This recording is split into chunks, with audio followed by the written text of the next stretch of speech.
تو بھائی میں جلدی سے آپ سے چند معاہدے لیتا ہوں، بس پھر بیان کو ختم کرتا ہوں. دیکھو پہلی بات یہ، ہمیں یہ آزمائش ختم، ہم مومن ہیں، ہم مانتے ہیں کہ اللہ جس کو صحیح کہے وہ صحیح، اللہ جس کو غلط کہے وہ غلط. اب جلدی جلدی چند معاہدے کرو. ہمیں پتا ہے کہ نماز پڑھنا ضروری ہے، نماز چھوڑنا صرف گناہ نہیں، اکبر الکبائر ہے. حدیث میں آتا ہے بڑے سے جو بڑے گناہ ہے نا ان میں کیا ہے؟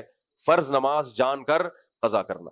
آج رمضان میں یہ عہد کرو، اے اللہ ہم پوری زندگی کسی صورت میں کبھی نماز قضا نہیں کریں گے. اللہ نے کچھ عادت بھی ڈال دی ہوگی نا مسجد میں آنے کی، اور جو فجر کی نماز جماعت سے پڑھ لے باقی ساری ہو جائیں گی. اس کو کھچی سے پکڑ لو، مشکل کام کر لو تو آسان کام آسان ہو جاتا ہے نا، وہ آسان ہو جاتا ہے. تو عزم کرتے ہو کہ نہیں کرتے بھائی؟ دوسرا کام، اس زمانے کا سب سے بڑا جرم بے حیائی ہے. فحش فلمیں، لڑکیوں سے دوستیاں. میں بار بار یہ سب چیزیں اس لیے کہتا ہوں کہ آج نوجوان اس میں بہت زیادہ مبتلا ہیں اور اس کو گناہ سمجھنا چھوڑ دیا. نہیں تو سب کرتے ہیں، یہ تو سب کرتے ہیں. لوط علیہ السلام کی قوم میں لڑکوں سے بدفعلی تھی، چند لوگ کرتے تھے یا سب کرتے تھے؟ سب کرتے تھے. اللہ نے چھوڑ دیا اس بیس پہ کہ سب کرتے ہیں. کیسا پٹخا ہے اس قوم کو اٹھا کے، کیسا پٹخا ہے. ایسے فرشتوں نے زمین کو اٹھایا اور الٹا دے مارا ہے. زنا بہت بڑا جرم، لڑکوں سے بدفعلی بہت بڑا جرم، لڑکیوں سے دوستیاں بولو نا بہت بڑا جرم.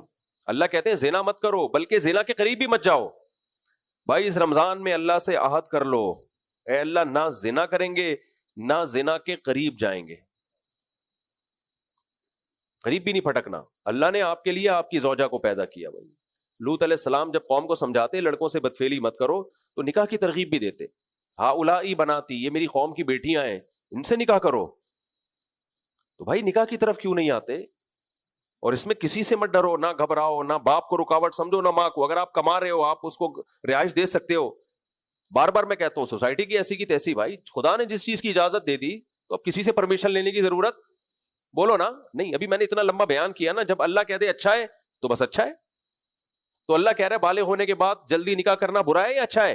اچھا ہے تو بس اچھا ہے، کریں گے. بھائی ہم نے جو شادی کی وہ لوگوں سے پوچھ کے تھوڑی کی ہے، اس سے بڑے واقعات ہیں، پھر میں کیا بتاؤں آپ کو. تو مت پوچھو کسی سے. اس بے حیائی کے طوفان میں نکاح کے بغیر بچنا بہت مشکل، بہت مشکل.